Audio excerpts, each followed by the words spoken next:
So in this video, I'm going to solve this reverse integer function from LeetCode. So it takes an integer and spits out its reversed. If it is a negative number, you put the negative sign in front and you still reverse the number. If the last character of the integer is a 0, you omit the 0 and you return 21. So in this case, the string that's going to be reversed is going to be 12. And then 12 reversed is 21. So the first thing I want to do is, what am I going to do? I want to make this integer to a string. So create x string variable to change x to string. And then I also want to store results. So create result to return at the end. And this is also going to be an empty string. So all I really got to do here is check whether or not it has a negative in front or a 0 at the end. So I'm just going to have a bunch of these if-else-if statements that manipulates the input and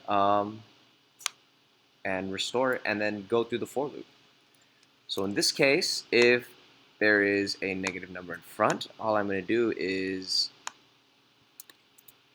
so let's write that. So if x string first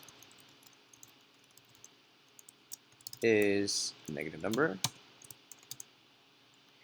I'm going to append the negative number to results, and then I'm just going to splice x string.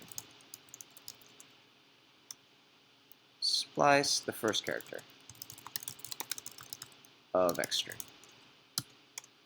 And then else, if x string last is a 0, I'm just going to splice the last character of x string. So here, I should have an x string that is perfectly ready to go through a for loop. Like this portion here basically handles all of the negatives and zeros that I have. Alright, so I'm going to go through a for loop here. But instead of just a regular for loop, I'm going to do a reverse for loop through x string. And starting from the end, just basically append x string character to result, and then return a result. So let's go through the pseudocode again. So I'm going to create an x string variable to change this x integer from an integer to a string. I'm going to create a result variable to return at the end, which is this. And I'm going to set it to an empty string. So let's do those two first. So var x string equals to x.toString. And then var result equals empty string. Perfect. So now we have an if and else if statement.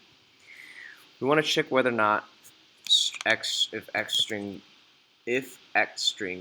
first character, if the first character of the x string is a negative value. If x string 0 should be equal to a negative symbol, we're going to just append the negative symbol in front that handles here. And we're just going to manipulate x string, and we just want to splice it. Boom. Else, if the last character of x string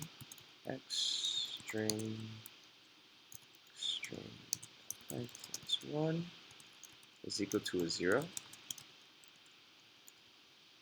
we just basically want to splice x string, but instead of, oops, I meant slice. Ooh, yeah.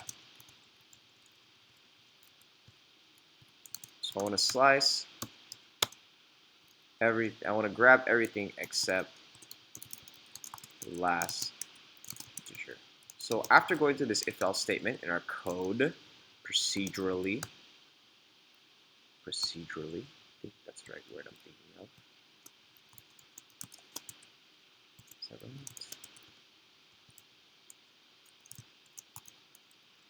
Okay.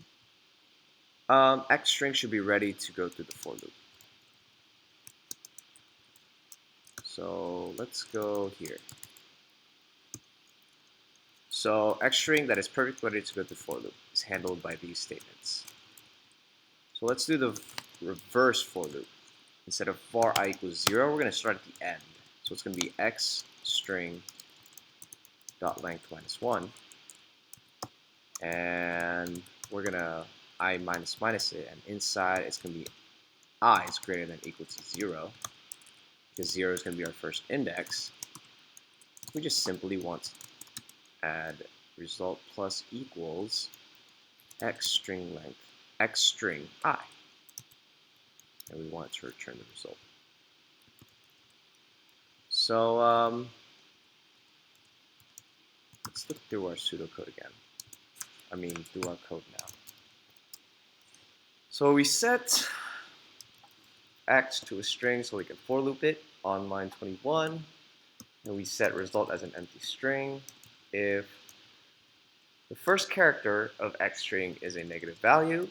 We're going to append the negative symbol as the first character of result, and then we're going to just slice X string. Basically get rid of that negative value.